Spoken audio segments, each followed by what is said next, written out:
Alrighty, guys. Today we are going to talk about mistakes that I have made while running my sports training business. So, real quick, new here. I'm Tyler Matthews. I run a local sports training basketball program here in Central Florida, East Central Florida, Brevard County, and we've had a bunch of success, especially over the last few years. We've done as high as $50,000 a month, and we just run a really simple, lean business. We get results for the players, and it's been a great journey. So I'm here to share some of the lessons and mistakes that I've made.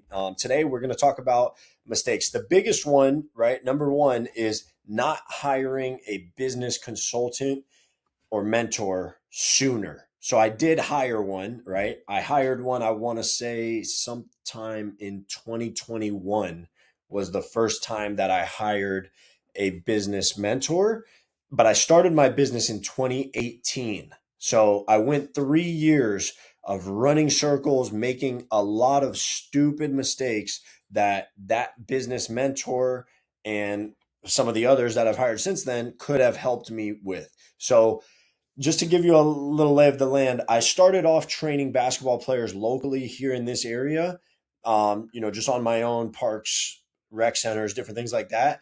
And then I hired a on court basketball training mentor, right? His name is Micah Lancaster. So if you're a basketball guy, you may know Micah Lancaster. So I hired him. I just went up to Michigan. I was just supposed to do his trainer university program. And then he ended up offering me a job. So I stayed in Michigan a little under a year, and it was an amazing experience. He really boosted my obviously basketball understanding of how to develop players, skills, all that sort of stuff. But we didn't really, he taught me a little bit about business, but that wasn't his and mine relationship at the time. It was more I was working for him, helping the on the court stuff. And since then, me and Micah have had conversations about business, but at the time, it wasn't the frame of, hey, I'm hiring you to help teach me business and numbers and how to make sure that you're profitable, all of that sort of stuff. So, anyways, I wish I would have hired. I've had probably five-ish different business mentors since 2021. It's now 2026 at the time of this recording. And I wish I would have hired one of them, if not all of them, a lot sooner back in 2018. And it's a risk. It feels like really risky when you're doing it. You're like, oh, whoa, I don't know if I should pay somebody to help me with my business. But speaking from my experience, I have a dad that really understands business. I have other people in my life, friends, family, people like that they have good intentions, and they understand business, maybe another type of business, but they've never been in this type of business. And so there's just something different about hiring a third party who's not a family member or friend that can just give you unbiased, advice and support when going through the necessary adaptations it takes as a like on the personal level and as a business owner, because they kind of tie in with each other. So anyways, that was the biggest mistake, or maybe not the biggest, but probably the biggest, is just not hiring help sooner.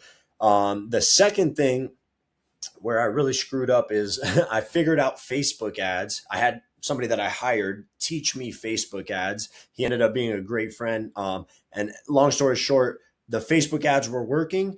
I kept them going for a little bit. And this kind of ties in with number three, which is opening a second facility too early. So I'll kind of tie these in together, right? And so we were running Facebook ads with our one facility, and it was absolutely crushing it. We were getting a huge return on ad spend and great quality parents and players being attracted to our program. And then I thought, okay, well, one of our competitors, this guy locally, was going out of business, and he was just going to shut the place down, sell the assets inside the facility.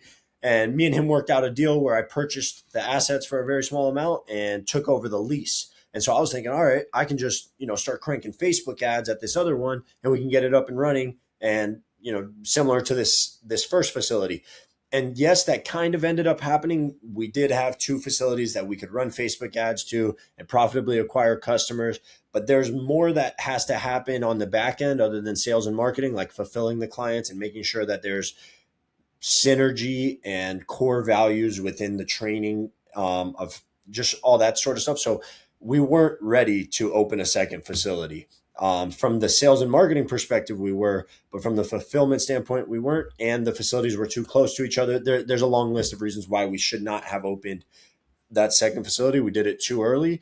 But anyways, so number two is when we started going through some of these, I guess, issues on the operational side and on the fulfillment side, I turned off the Facebook ads. So what that did is it solved the problem of, us not having new people come in so that we could kind of get a grip on the actual operation side.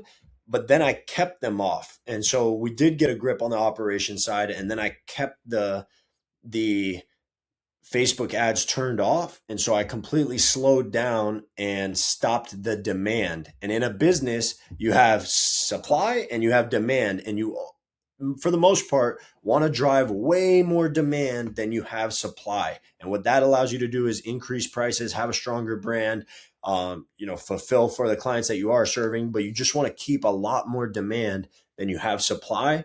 And I turned it off, which turned that off, and then supply and demand start to equal out, and then you start making not smart business decisions. And so since then, I sold the second facility that we opened to one of our trainers, and we're back to one really lean, profitable, streamlined one facility.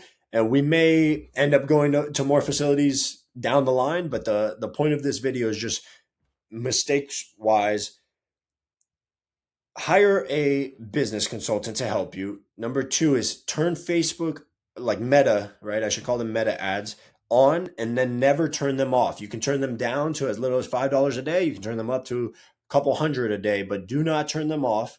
You can fix things on the back end while that's happening.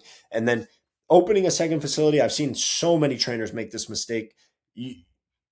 There's a list of things that need to be in place. Like, for example, you need to have a general manager that's been with you for 6 months to a year minimum at that first facility and has plans of being there for another 3 to 5 years. Of course, they could leave at any point, but that's number one, is you need to have somebody accountable and responsible in place running facility one before you go on to facility two. And then, having money in the bank, having predictable ways of acquiring customers, and having the operation streamlined, that sort of stuff. And so it's almost like the supply and demand thing.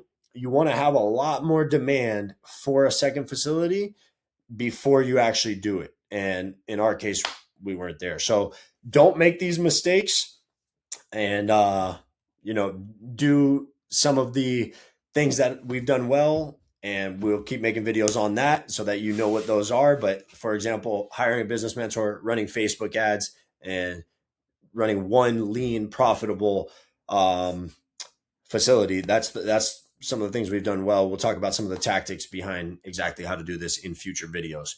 Stay tuned. Appreciate you guys watching, and like, subscribe, share this with another sports trainer that you think may benefit from these videos. Appreciate it.